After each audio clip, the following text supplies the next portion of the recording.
আগামী ফেব্রুয়ারি মাসে জাতীয় সংসদ নির্বাচন অনুষ্ঠিত হবে কিনা এই প্রশ্নটি এখন বাংলাদেশের রাজনীতির অন্যতম আলোচিত ইস্যুতে পরিণত হয়েছে। নির্বাচন ঘিরে বিএনপি এবং জামাতের মধ্যে যে ঐতিহ্যগত টানাপোড়েন বিদ্যমান, তার পাশাপাশি নতুন করে সামনে এসেছে এনসিপি। বিশেষ করে এনসিপির আহ্বায়ক নাহিদ ইসলামের সাম্প্রতিক বক্তব্য নির্বাচনের বৈধতা এবং বাস্তবায়ন নিয়ে নতুন করে উস্কে দিয়েছে। সাম্প্রতিক সময়ে মালয়েশিয়ার এক অনুষ্ঠানে এনসিপি প্রধান নাহিদ ইসলাম বলেন, ফেব্রুয়ারিতে নির্বাচন হবে বলে আমার মনে হচ্ছে না। দর্শক, নির্বাচন হচ্ছে না। যারা অধিক আগ্রহ নিয়ে বসেছিল, যারা মনে করেছিল যে নির্বাচন আসবে, আমরা ক্ষমতায় চলে যাব, এই ক্ষমতার জন্য যারা অপেক্ষা করেছিল আর নির্বাচন করে যারা তসবিহ জপছিল, জিকির-আজকার করছিল, তাদের আশায় বলতে পারেন একেবারে পানি ঢেলে দিয়েছে ডক্টর ইউনূস। দর্শক, কৌশলগতভাবে ডক্টর ইউনূস নির্বাচনকে পাস করতেছে। অনেকে এখন পর্যন্ত টের পায় নাই, কিন্তু আমরা নির্ভরযোগ্য সূত্রে যেটা জানতে পারছি সেটা হলো যে নির্বাচন ফেব্রুয়ারিতে হচ্ছে না, এটাই বাস্তবতা।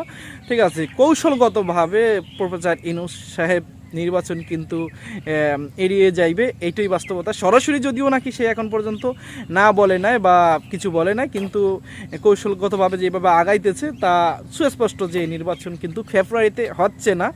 তো এখানে দুশ্চিন্তার ভাঁজ অনেকের কপালে। অনেকেই চাইছিল যে নির্বাচনটা হবে আর তারা ক্ষমতার মসনদে বসে যাবে, তারা নির্বাচনের আশায় অধিক আগ্রহ নিয়ে বসেছিল, কিন্তু তাদের জন্য দুশ্চিন্তার বিষয় এটাই। চলেন দর্শক, আমরা কথা না বাড়িয়ে বেশ কিছু নিউজ নিয়ে হাজির হয়েছি। বর্তমান বাংলাদেশের রাজনৈতিক সর্বশেষ যেই পরিস্থিতি, নির্বাচন নিয়ে সর্বশেষ যেই পরিস্থিতি, তারই আলোকে বেশ কিছু নিউজ আমরা সংরক্ষণ করেছি, সেইগুলোই আপনাদের সম্মুখে তুলে ধরবো। দর্শক, মূল ভিডিওতে চলে যাওয়ার আগে আপনাকে অনুরোধ করবো, আমাদের চ্যানেল নতুন হয়ে থাকলে সাবস্ক্রাইব করে পাশে থাকা বেল আইকনেতে অল দিয়ে রাখুন। চলেন দর্শক, আমরা মূল ভিডিওতে চলে যাই। ফেব্রুয়ারিতে নির্বাচন হবে না, নির্বাচন হবে না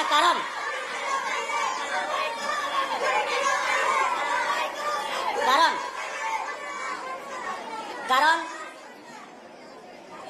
যদি ফেব্রুয়ারিতে নির্বাচন হয়, আমার যে ভাইরা শহীদ হয়েছিল, রক্ত দিয়েছিল সংস্কারের জন্য, একটি নতুন সংবিধানের জন্য, তাহলে কবরে গিয়ে তার লাশটা ফেরত দিতে হবে এই সরকারকে। আমার যে ভাইয়ের হাতটা চলে গিয়েছিল, যদি সংস্কার কাজ শেষ না করে নির্বাচন হয়, তাহলে এই সরকারকে আমার ভাইয়ের হাতটা ফিরিয়ে দিতে হবে। যে মায়ের বুক খালি হয়েছিল, যদি সংস্কার ছাড়া, একটি নতুন সংবিধান ছাড়া বাংলাদেশে নির্বাচন হয়, তাহলে